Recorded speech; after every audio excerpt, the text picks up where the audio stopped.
This is Crime Stands Still, Season 2, Killer Instincts. One season, one story, the podcast that delves deeply into cases post-conviction, resolving cases, bringing you new evidence, fresh perspective, and revisionist theories. The whole truth, and not just what the jury heard. Episode 4, Foreplay. The bond between Ron and Pam grew more intimate in the winter of 1995, their conversations mostly revolving around terrifying Gary and money, or Pam's dwindling resources. Ron was her confidant, a sympathetic ear, as she rambled on about her investments and Gary's sham transactions involving property she believed she was entitled.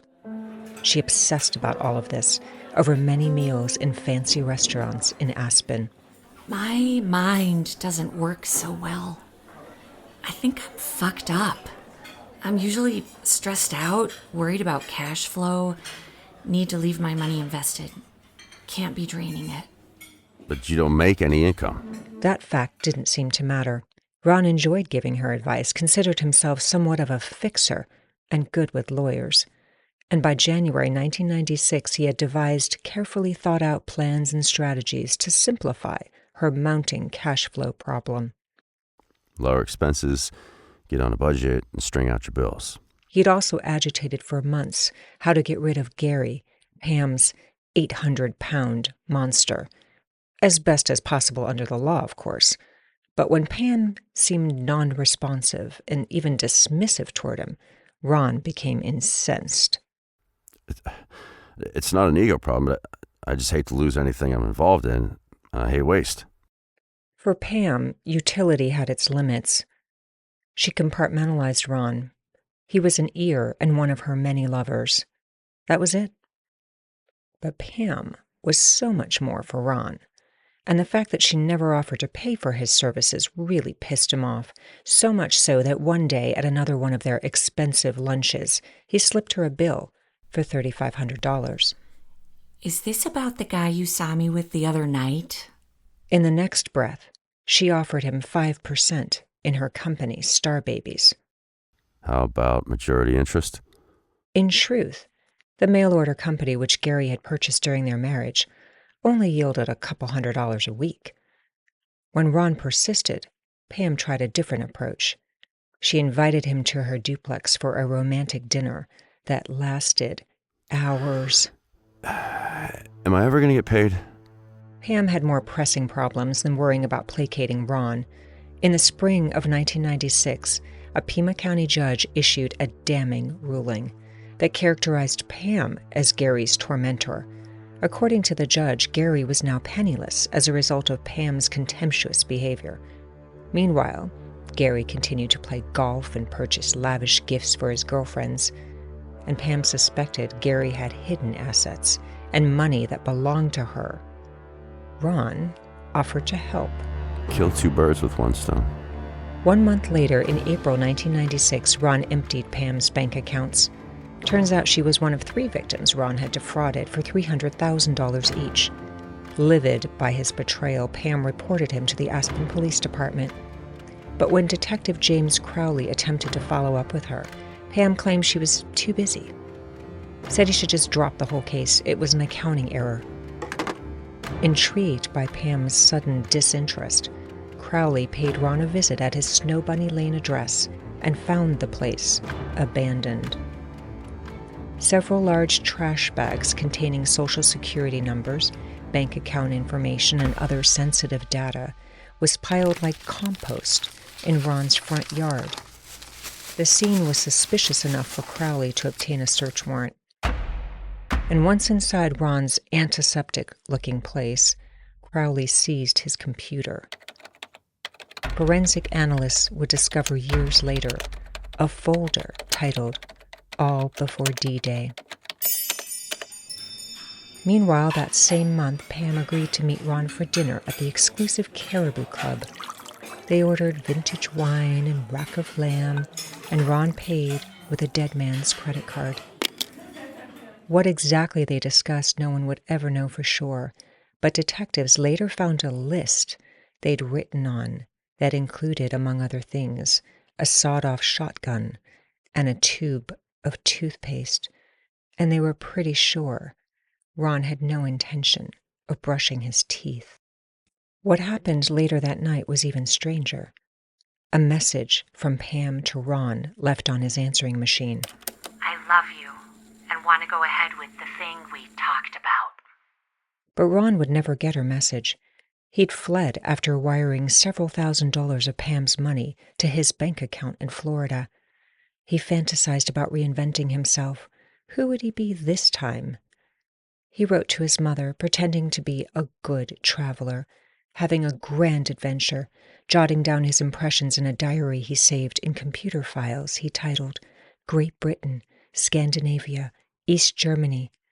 And meanwhile, Pam interrupted his fantasies. Did you send the money you owe me? I'm getting calls from Detective Crowley.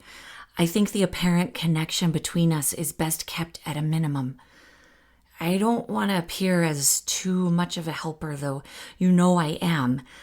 I'm feeling pretty helpless and not real healthy. Please call. I love you and count on you. Pam's letters infuriated Ron. Wanting to get the record straight, he purchased a round-trip ticket for Pam to fly to the luxurious Loews Georgia Hotel in Denver so they could further discuss their event over a light, expensive lunch. As they ate fresh cucumber salads, they refined their plan and payment arrangements, specifically Pam's expected $2 million life insurance policy and Ron's proportionate share. I can't receive a lump sum, that would just bring loads of attention, and I'd like an advance. Haven't you already stolen that? $25,000. $25,000 should do it. So, how's this going to work? You can do the money drops at a Federal Express office in Basalt. Just be discreet. Promise to buy the kids something nice for tagging along. Send small amounts.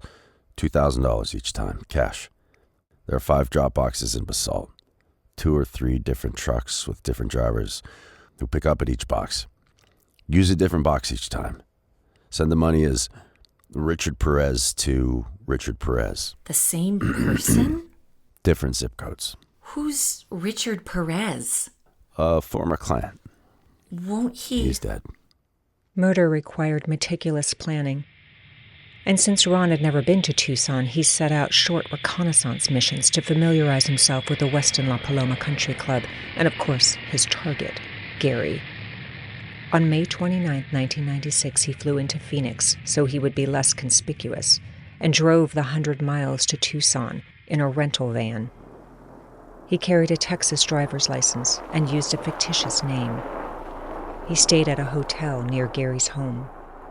And during this time, Gary believed he was being followed, stalked. And when Ron's rental van was not returned, Avis reported it stolen. Meanwhile, Ron went back to Tucson in July, assuming the identity this time of a dead guy, and for the next 2 weeks collected information.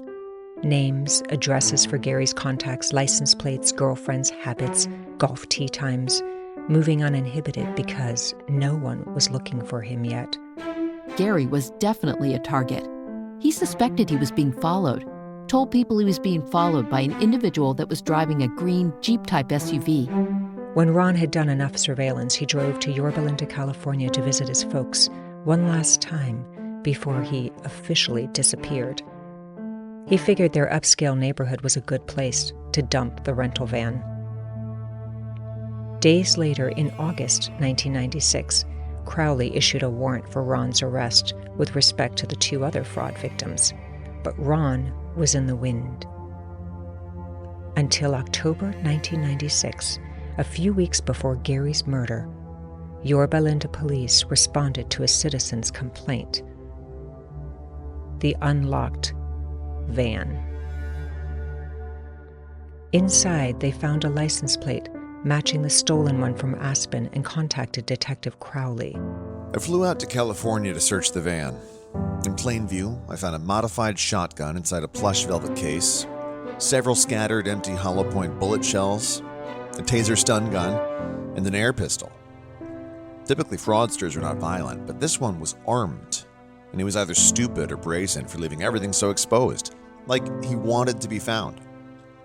He left an Arizona license plate, a Tucson map, paperwork pertaining to Pam Phillips' divorce from Gary Triano, and a glossy Hallmark card entitled Reflections, where she'd written, Visions coming into focus.